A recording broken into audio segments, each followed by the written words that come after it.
사람이 나이가 점점 들면서 느끼게 되는 두려운 걱정거리, 염려거리가 있습니다. 그것은 바로 압축해보면 건강과 경제의 문제입니다. 이제 내가 나이 먹어 늙으면 건강하게 어떻게 하면 오래 살 수 있을까? 그리고 물질적으로 궁핍하지 않게끔 노년을 보낼 수 있을까? 이 두 가지가 굉장히 중요한 관심거리입니다. 제가 건강을 이 돈보다 앞에 둔 이유는 요즘 세상은 아무리 못 먹어도 잘 먹지는 못하지만 굶어 죽는 일은 없을 만큼 이제 어느 정도 보장이 되어 있어요. 그렇기 때문에 중요한 것은 이 몸이 병들어서 건강을 잃게 되면 아무리 돈이 많다 해도 그것은 무용지물, 나하고 상관없는 것이 되고 말기 때문에 건강을 잃으면 모든 것을 잃는다는 말이 점점 실감이 나는 것 같습니다. 저 역시 만년 쌩쌩하게 지낼 줄 알았는데 6학년을 넘어서다 보니까 팔도 어깨도 좀 땡기고 또 이렇게 쑤시는 그런 퇴행성 증세가 서서히 나타나기 시작합니다. 병원에서 가장 서러운 게 뭐냐면 노화입니다. 그냥 그렇게 사세요. 이것이 가장 섭섭하지만 순리이죠. 때가 되면 기계가 낡듯이 사람의 몸도 그렇게 힘들어질 수밖에 없습니다. 제가 이렇게 조금 어깨가 불편하다고 느낀 게 한 1년여쯤 되었는데 확실히 여러 가지로 힘을 쓰기도 어렵고 또 짐을 들고 올라가려도 걱정이 되고 또 무리하면 통증이 오고 그래요. 그런데 오늘 본문에 보면 1년이 아니라 자그마치 38년 동안을 수족을 쓰지 못하고 그대로 누워서 지내온 병자가 소개되고 있습니다. 이 사람이 긴 세월 동안 느꼈을 고통은 이루 말할 수 없었을 거겠지만 특별히 그 가족들이 옆에서 돌보면서 참으로 무거운 짐을 느끼게 되었을 것입니다. 초기에야 병을 고쳐보려고 수소문하고 용하다는 의사도 찾아보고 민간요법도 쓰고 했겠죠. 그러나 1년, 2년, 10년, 20년이 지나면서 38년에 도달하게 될 때 이제는 더 이상 어떤 그 기대나 노력도 하지 않고 그냥 자포자기한 채로 절망 가운데 하루하루를 보내게 되었습니다. 그러던 어느 날 도저히 상상조차 할 수 없었던 놀라운 일이 벌어집니다. 그것은 바로 38년 동안이나 누워 지내던 병자가 한순간 벌떡 일어나서 걷게 되는 기적이 일어나게 된 것입니다. 사람들은 이 같은 일을 가리켜서 미러클, 기적이라고 부릅니다. 기적이란 사전에 보면 상식을 벗어난 기이하고도 놀라운 일이다, 이렇게 규정하고 있습니다. 우리가 읽고 있는 성경에는 수많은 기적들이 수록되어져 있죠. 그래서 예수 믿지 않는 사람들의 경우는 이 기적을 인정할 수가 없다 그러고 부정하려고 듭니다. 하지만 일반 사전에 기적이라고 하는 이 단어가 들어가 있는 한 기적은 존재하는 것입니다. 왜 사전에 기적이라는 단어가 등재되어 있겠습니까? 그것은 상식을 뛰어넘는 놀라운 일들이 비일비재하게 일어나기 때문에 기적이라는 단어를 설명하고 있는 겁니다. 특별히 믿는 자에게는 능치 못할 일이 없다고 하는 사실을 믿는 우리 그리스도인들에게는 소위 기적이 상식화되고 기적이 보편화되고 기적이 일반화되는 삶을 살아가는 여러분이 되시기를 바랍니다. 기적이라는 거는요, 천에 하나 만에 하나 어쩌다가 일어나는 게 기적인데 우리 그리스도인들의 삶 속에는 기적이 일반화되고 상식화되고 보편화되어서 그거 늘 있는 것 이 정도의 삶을 살아갈 수 있는 복된 성도 여러분이 되시기를 바랍니다. 오늘 본문의 배경을 보면 1절에 예수님이 유대인의 명절을 맞이하여 예루살렘으로 올라가시는 길에 일어난 사건입니다. 유대 사람들은 명절을 맞으면 다 예루살렘 성전이 있는 곳으로 올라가곤 했습니다. 이때가 어느 명절인지는 정확하게 기록되어 있지 않지만 아마도 오순절이 아니었나 이렇게 보는 견해가 있습니다. 그런데 2절에 보니까 양문 곁에, 양문이라는 것은 양쪽의 문이라는 뜻이 아니라 문자 그대로 가축, 양들이 드나드는 문을 뜻하는 것입니다. 즉 성전에 제사를 드릴 때는 주로 양을 많이 잡았는데 그 양들을 파는 시장이 양문이라는 곳에 있었습니다. 거기로부터 멀지 않은 곳에 약 17m 정도 폭이 되는 이 베데스다라고 하는 연못이 자리 잡고 있었고요. 지금도 그곳에 가면 이 유적지가 남겨져 있습니다. 이 베데스다라고 하는 말의 뜻은 자비의 집이다 하는 의미예요. 이유가 있습니다. 당시의 사람들이 믿기를 가끔씩 천사가 내려와서 이 연못의 물을 동하게 하는데, 휘젓는데 그 물이 움직일 때에 제일 먼저 그 못에 뛰어드는 사람은 어떤 병에 걸렸든지 즉시 고침을 받게 된다고 그들이 믿었기 때문입니다. 훗날의 지질학자들이 연구해 보니까 그 당시 베데스다 연못 그 밑에 그 소위 온천수가 흐르고 있었다고 합니다. 그리고 이것은 간헐천으로서 가끔씩 불규칙하게 이 솟아오르는 그런 성질을 갖고 있었습니다.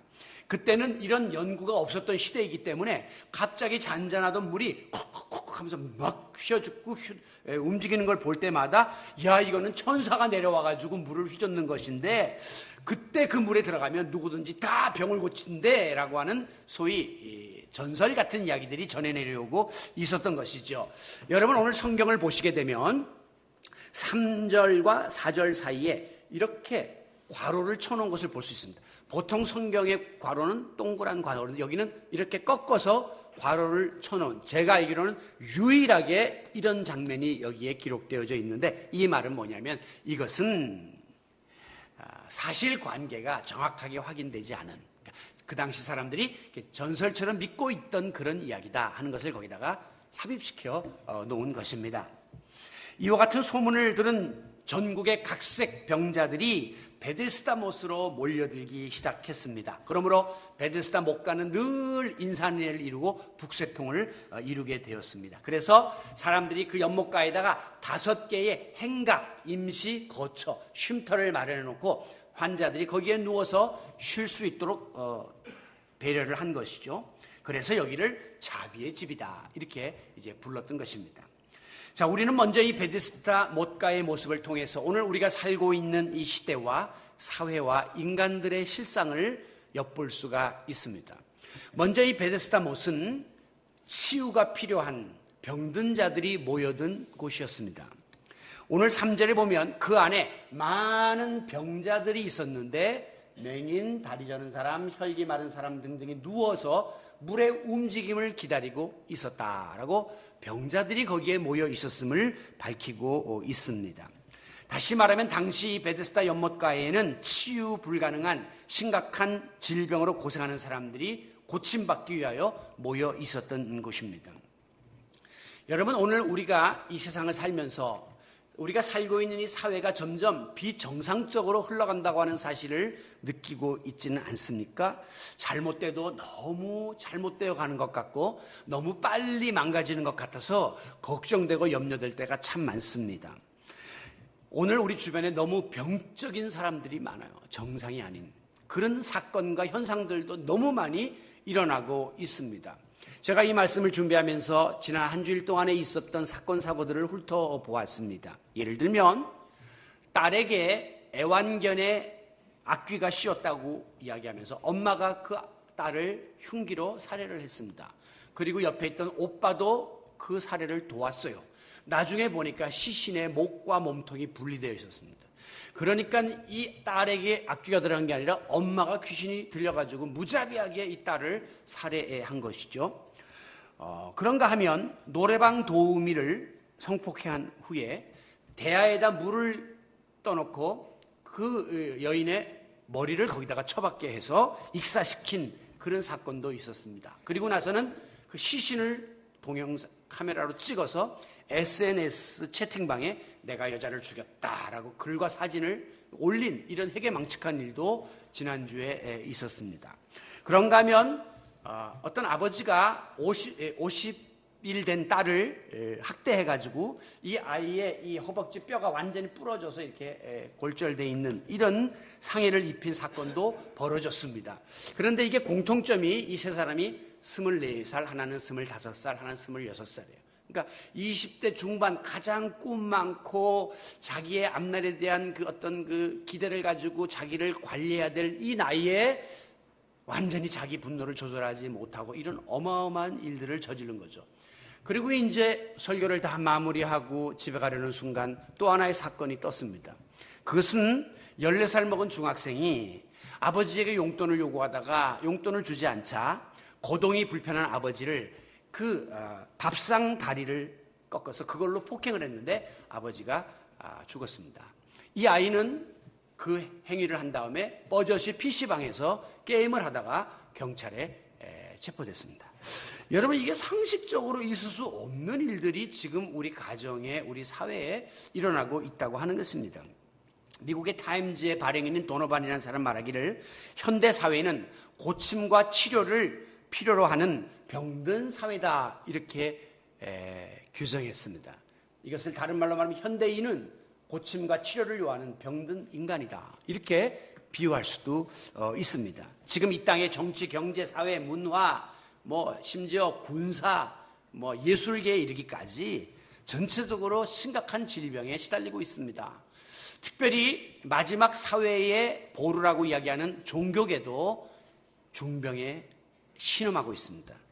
얼마 전에 하버드 대학의 미국 스님, 현각 스님이 이 조계종이 부패했다, 그리고 기복신앙을 탈피해야 된다고 이야기하면서 연을 끊겠다고 폭탄 선언을 해서 큰 화제를 일으켰는데요. 실제 조계종의 포교 원장, 그러니까 조교의 종에서 불교를 포교하는 것을 책임진 대표자가 어제 이런 이야기를 했습니다. 불교가 기복신앙을 벗어나 자기 변화를 일으키는 수행 중심으로 돌아가지 아니하면 10년 내에 존립이 어렵다고 본다. 1000년을 지켜온 역사적 종교가 10년을 지켜나가기 어려울 것이라고 하는 심각한 경종을 울리고 있습니다. 지금 우리 기독교와 교회도 말할 나위가 없습니다. 우리 교단만 해도 지난 1년 동안 급격한 교세의 하락을 보이고 있고요. 특별히 젊은 청년층들이 이탈하고 교회 학교들이 다 문을 닫는 일들이 지금 벌어지고 있습니다. 목회자들은 타락하고 이단 세력의 공격을 받고 있으며 사회에서 지탄을 받는 집단으로 전락하고 있습니다. 목회자들이 모이면 희망찬 이야기보다는 한숨을 뻑뻑 쉬면서 자괴감에 빠져있는 이런 경험들을 하고 있습니다. 특별히 더 무서운 것은 국민이나 통치자나 혹은 교인이나 목회자나 마치 항생제에 내성이 생긴 환자처럼 여간에서는 무감각한 상태에 놓여 있어요. 여간에서는 이 병의 심각도를 깨닫지 못하고 있다는 것입니다. 이것이 무서운 거예요. 이게 문제인 것을 알고 질병을 치유하고 퇴치하려고 하는 노력을 해야 되는데 그냥 거기에 무감각하게 자신들을 방임하고 있는, 이것이 더 무서운 현실이라고 하는 겁니다. 그 결과 우리 사회 전반에 지금 바이러스들이 전파되고 있습니다. 사회가 병들어 신음하고 있습니다. 가정이 신음하고 있습니다. 오늘 이 시대는 현대판 베데스다 연못가와 같은 병든 자들, 치유가 필요한 자들이 모여있는 세상이라고 볼 수 있는 것이죠. 또한 이 베데스다 연못가는 치열한 생존 경쟁이 벌어지고 있었던 곳이라는 그런 관점에서 오늘 이 시대와 같습니다. 여기 보면 환자가 말하길, 주여, 물이 움직일 때에 나를 못에 넣어줄 사람이 없어 내가 가는 동안에 다른 사람들이 먼저 가나이다. 내가 가려고 하면 다른 사람들이 서로 앞을 다투어서 가는 바람에 치열한 생존 경쟁이 펼쳐지고 있는 모습을 보여주고 있죠. 다시 말하면 거기 모인 사람들은 저 물이 동할 때를 기다리고 있습니다. 그러다가 하나 둘 셋 물이 동하는 순간 수십 수백의 사람들이 확 하고 막 갑니다. 가다 보면 밟히고 끌어내리고 치고 받고 난리법석을 떨면서 마지막 거기 들어갈 수 있는 사람은 딱 한 명만 들어갈 수가 있게 되는 거예요. 여러분, 이게 바로 생존 경쟁의 모습입니다.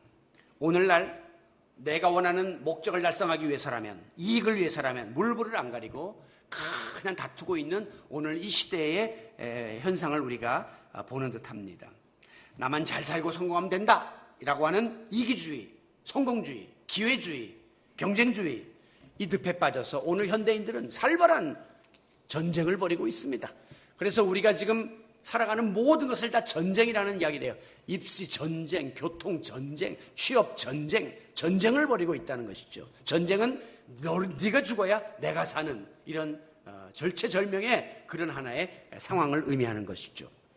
그러다 보니까 꽝 잡는 게 매라고 과정은 어찌됐든 마지막에 결과만 좋으면 된다라고 하는 사고방식에 우리가 빠져서 무분별한 한탕주의가 판을 치고 양심이나 도덕이나 윤리는 이미 땅에 팽개친 지가 오래돼요. 세상이 점점 각박해져 가고 있다는 사실에서 베데스다 연못가나 오늘 우리가 살고 있는 세상이나 공통점을 발견하게 되는 것입니다. 여러분, 이와 같은 경쟁 사회에서 누가 승자가 되는 것입니까? 물 이동할 때 제일 먼저 뛰어들 수 있는 사람 누굽니까? 상대적으로 병세가 덜 악화된 사람, 그래도 걸어갈 수 있고 뛰어갈 수 있는 사람, 아니면 옆에서 들어다가 거기다 넣어줄 수 있는 환경이 조성된 사람만 승자가 되는 겁니다. 그러니까 오늘 여기 본문에 나오는 38년 된 병자는 꼼짝달싹 못하고 누워있는 사람이니까 자기 힘으로 거기 들어간다는 것은 불가능했고, 옆에서 누가 들어다가 거기다가 넣어줄 수 있는 사람도 없었기 때문에 그것도 불가능했고, 이것은 병이 나을 수 있다는 것에 대해서는 절대적인 절망 상황에 빠져 있었습니다. 그래서 오늘 이 사회에도 금수저, 흙수저 얘기가 나오는 거예요. 뭐 어디 비빌 데가 있어야 그 다음 단계로 들어가 보는데 전혀 배경도 없고 능력도 없으니까 부익부 비입기의 세계가 계속해서 반복되고 있는 베데스다 현장과 오늘 이 시대는 흡사하다고 볼 수 있는 것입니다.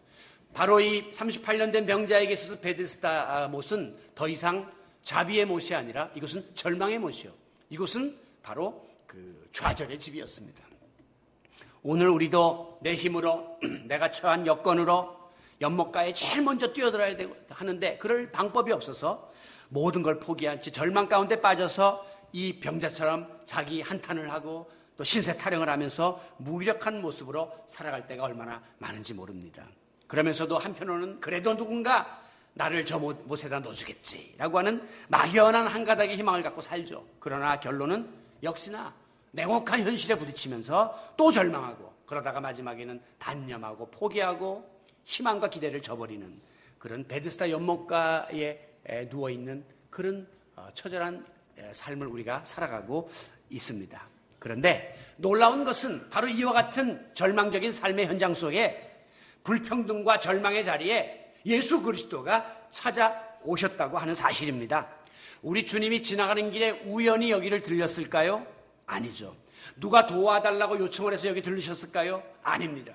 그 당시에 많은 사람들은 베데스다 연못가에 얼씬도 하려고 들지 않았습니다. 왜? 거기 가면 전염병 걸린 사람들도 있었기 때문에 내가 병을 얻을 수도 있어서 저기는 그냥 버림받은 사람들끼리 모여있는 곳이다라고 방치했는데, 우리 주님은 그 같은 위협을 개의치 아니하시고 일부러 베데스다 연못가를 찾으신 거예요.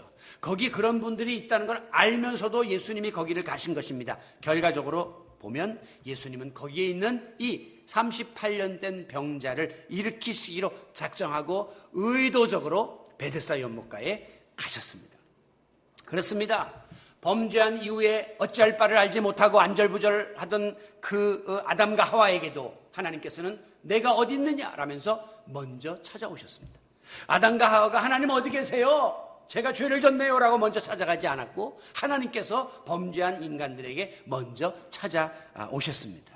마찬가지로 이 시간에도 여러 가지 이유로 영육간의 질병 가운데 허덕이고 있고 신음하고 절망 가운데 빠져있는 우리에게도 우리 주님은 먼저 다가오심을 믿고 감사하는 여러분들이 되시기를 바랍니다. 오늘 6절에 보면 예수께서 그 누운 것을 보시고 병이 벌써 오래된 것을 아시고 라고 말씀했습니다. 예수님이 보셨다, 아셨다라고 하는 것은 우리 하나님의 전지전능하심을 보여주는 말씀입니다. 주님은 이 순간에도 살아계셔서 불꽃 같은 눈으로 우리 인간들이 헤아리지 못하는 상황을 보고 계시고 우리 인간들의 마음 중심을 헤아리고 계시는 아버지이십니다. 우리가 부르는 찬송 중에도 하나님 사랑의 눈으로 너를 아무 때나 바라보시고, 우리 인간은 눈에 보일 때만 볼 수 있고 또 생각날 때만 알 수 있지만 하나님은 아무 때나 어느 곳에서도 저와 여러분들의 모든 형편을 알고 계시고 헤아리고 계시고 그리고 그것을 도와줄 수 있는 분이라는 사실을 믿으시기 바랍니다. 이게 우리의 희망이에요. 이게 우리의 신앙의 이유가 되는 것입니다. 오늘도 주님은 내가 처해 있는 형편, 처지, 상황을 알고 계십니다. 제가 목회를 하면서 제일 느끼는 한계는 뭐냐면 제가 우리 성도들의 모든 형편을 낱낱이 알지 못한다고 하는 겁니다. 말 안 하면 제가 몰라요. 그게 저의 한계예요. 그러나 우리 하나님은 여러분이 말하지 않아도 알고 계십니다. 더 큰 한계는 뭐냐면 여러분이 설령 저에게 말씀하셨다 할지라도 제가 도와줄 수 있는 능력의 한계가 있기 때문에 제가 할 수 없는 일이 너무 많기 때문에 한계를 느껴요. 그러나 우리 하나님은 전능하셔서 모든 것을 하실 수 있는 분이라는 이 사실이 오늘 여러분이 주님 앞에 나와 나의 모든 짐을 내려놓고 주님의 도우심을 구해야 할 이유가 되는 것입니다. 누군가가 나에 대해서 알고 있고 바라보고 있고 또 도와줄 수 있다는 것은 그 사람이 나에 대해서 사랑과 관심을 갖고 있다는 증거예요. 그렇기 때문에 누군가가 나에게 사랑과 관심을 쏟아붓고 있다는 사실은 얼마나 기쁜 일인지 모릅니다. 어떤 때는 너무나 혼자 외로워서 전화기는 갖고 있어도 하루 종일 전화 한 통 안 오는 그런 고독 속에 살 때가 있지만 그럴 때 누군가가 안부 전화를 해주고 격려 전화를 해준다면 얼마나 큰 위로가 됩니까? 그 사람은 나에 대한 관심을 갖고 있구나. 그리고 또 내가 힘들고 지친 상황을 알고 그저 곁에서 격려하고 눈물로 나를 도와주는 사람이 있을 때 그 사람 나를 사랑하고 있구나 하는 것을 알기 때문에 삶의 의욕을 다시 한번 되찾게 되는 것이거든요. 그런데 사람이 옆에서 그렇게 알고 또 사람이 그렇게 도와줘도 고마운데 전지전능하신 하나님 아버지께서 여러분들의 형편을 아시고 보시고 다가오신다는 이 사실은 얼마나 놀라운 은혜인지 모릅니다. 때로는 여러분들의 마음속에 내가 예수님 또 좀 잘 믿고 싶다. 내가 교회에도 조금 더 충성 봉사하고 싶다. 내가 헌금도 좀 팍팍 하고 좀 시간도 내서 헌신도 하고 싶다라고 마음을 먹기는 하는데 막상 삶의 현실이 시간이 없고 물질이 없고 여건이 안 돼서 안타까워하는 분들 계시죠. 그럴 때 사람들은 그 내면도 내막도 속사정도 모른 채로 그저 쑥덕쑥덕거리고 목회자들은 왜 이렇게 충성 안 하냐고 때로는 서운한 말씀을 하시죠. 몰라서 그래요. 그러나 우리 하나님은 여러분의 진심을 아십니다.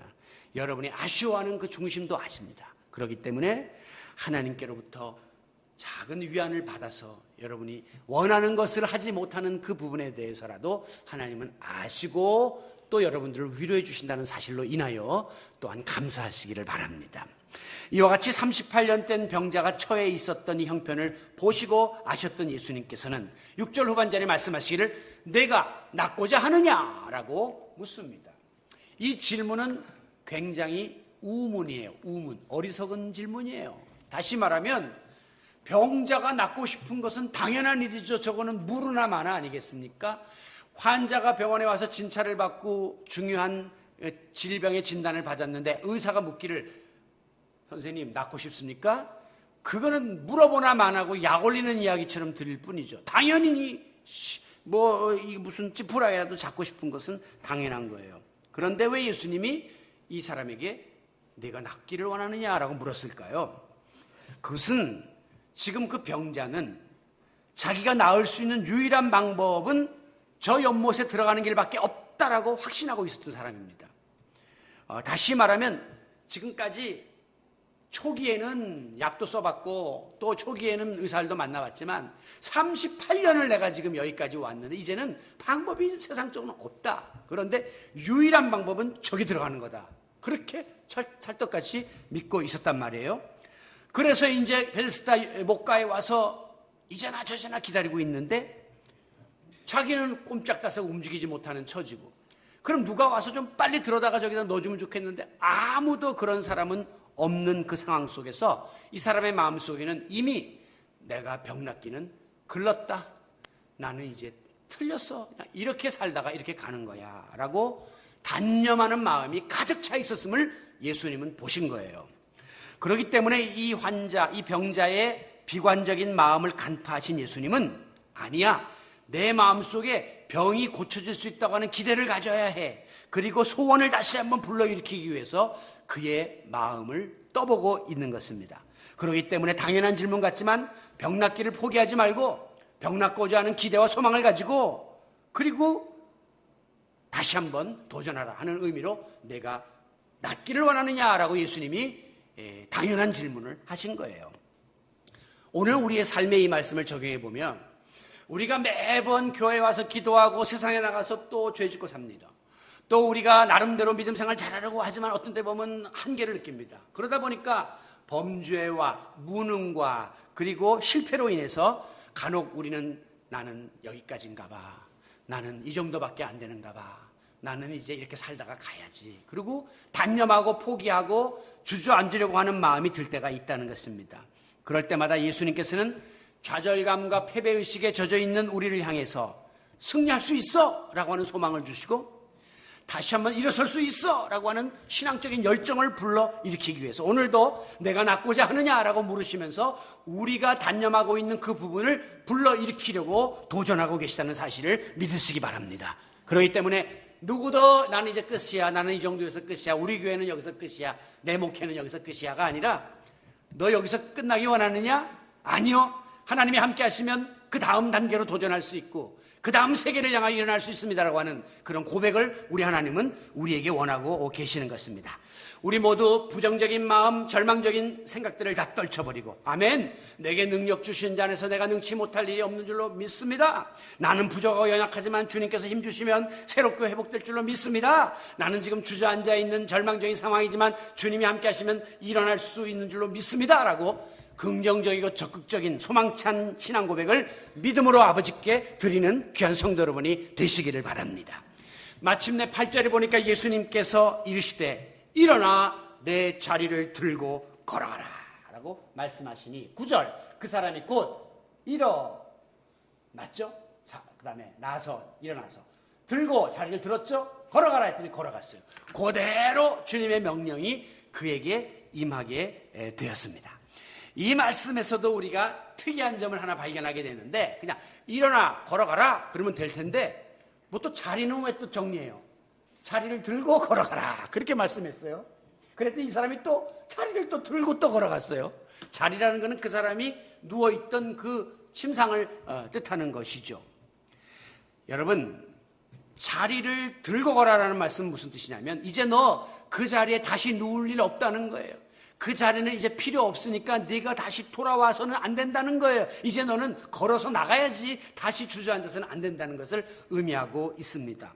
그가 38년 동안이나 벗삼아서 누워있던 그 질병의 자리, 그 무능의 자리, 그 실패의 자리, 절망의 자리와 이제는 끝장을 내고 단절을 선언하는 것입니다. 그 자리는 버리라는 거예요. 이와 같이 우리 주님의 치유는 완전하십니다. 의사가 아무리 용해도 치료해놓고 몇 년 가서 또 재발하는 일이 있어요 라고 꼭 의사가 환자에게 설명해 줍니다. 자기도 자신이 없기 때문이에요. 그러나 우리 하나님이 일단 한번 손을 대시면 그 치유는 완전하여 다시는 그 자리를 넘나볼 필요도 없이 자리를 들고 갖다 버리라 라고 말씀하시는 주의 음성입니다. 그러므로 주님께 고침받은 우리 성도들은 더 이상 죄악의 자리, 절망의 자리, 실패의 자리에 머물러 있어서는 안 되고 또 거기를 그리워하거나 그리로 돌아가서도 안 됩니다. 마치 이스라엘 백성이 출애굽한 다음에는 애굽을 그리워하고 애굽을 돌아보고 애굽으로 가려고 해서는 안 되고 오로지 하나님이 예비하신 적과 꿀이르는 가나안 땅으로 들어가야만 했던 것처럼 주님의 은혜와 주님의 능력으로 구원받고 치유받아 죄에서 자유함을 얻은 우리들이 자꾸 죄의 자리를 그리워하고 과거의 자리로 앉으려고 해서는 안 된다는 거예요.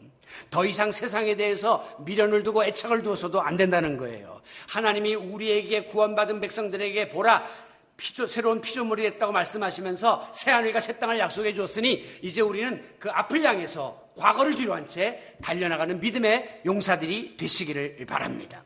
그렇습니다. 세상의 그 어떤 대상도 그 어떤 방법도 우리의 진정한 구원이 될 수가 없습니다. 베들사 연못이 우리의 구원이 될 수 없었던 거예요. 그는 베들사 연못에서 자기의 병을 치유받기 원했으나 우리 주님은 말씀으로 그를 구원하셨습니다. 그러므로 예수 그리스도만이 진정한 소망이요 우리의 능력이요 문제 해결자시요 전능자이십니다. 오늘도 여러분의 처지를 한탄하지 마십시오. 여러분이 처해 있는 인간적인 절망의 자리에서 벗어나십시오. 오늘도 눈을 들어 주님을 바라보셔야 합니다. 육신은 비록 세상에 몸담고 살고 있고 나의 삶의 현장은 지금 베데스다의 연못과 같이 처절하다 할지라도 세상을 바라보고 베데스다의 연못가에서 문제를 찾으려 하지 말고 전능하신 하나님, 오늘도 살아계신 하나님을 바라보셔야 합니다. 그리고 사랑으로 다가오시는 예수 그리스도를 의지해야 합니다. 그리고 그의 입을 통하여 다가오는 권세 있는 하나님의 말씀에 순종해야 합니다. 하나님을 바라보라. 예수님을 의지하라. 말씀에 순종하라. 이것이 바로 오늘 우리가 무기력과 부끄러운 삶의 자리를 박차고 일어나 걸을 수 있는 비결임을 믿으시기를 바랍니다. 사랑하는 성도 여러분, 혹시 우리 가운데 오늘 본문의 주인과 같은 처지에 있는 이들이 있습니까? 기나긴 세월 들것에 의지하고 누워 살면서 아무것도 할 수 없는 절망과 좌절과 무능과 무기력에 빠져 지내는 모습이 마치 나의 모습처럼 보여지지는 않습니까? 그동안 나름대로 애쓰고 노력하면서 그 베데스다 연못에 뛰어들어가서 뭔가 실마리를 풀어보려고 했으나 전혀 희망은 보이지 않고 그저 세상살이에 찌들려서 배신당하고 실패와 상처 때문에 온갖 만신창이가 되어서 삶의 의욕을 잃고 있는 분들은 아니 계십니까? 오늘도 모든 것을 아시는 전지하신 예수님께 나의 모든 것을 낱낱이 다 아뢰십시오. 우리 주님은 우리에게 먼저 찾아오십니다. 오늘 이 시간 여러분의 심령의 문을 두드리고 계십니다. 그리고 모든 것을 하실 수 있는 전능하신 하나님께서 우리의 모든 아픔을, 상처를 치유해 주시고 그리고 완벽하게 해결해 주시고 회복시켜 주신다는 사실을 믿으시기를 바랍니다. 우리 모두 이 베데스다 연못가처럼 병들고 살벌하고 절망적인 이 세상에 살면서 상처 입고 좌절한 인생들에게 먼저 찾아오시는 예수님을 바라봅니다. 주님의 피 묻은 손을 붙잡으십시오. 그분의 터치를 사모하십시오. 오늘도 주님이 함께하여 주실 때에 우리가 어떤 상황에도 굴하지 아니하고 힘차게 일어서서 걸으며 다시금 우리에게 주신 새로운 길을 향하여 달려나가는 진정한 치유와 회복의 주인공들이 다 되시기를 만물을 새롭게 하노라고 말씀하신 예수 그리스도의 이름으로 축원합니다.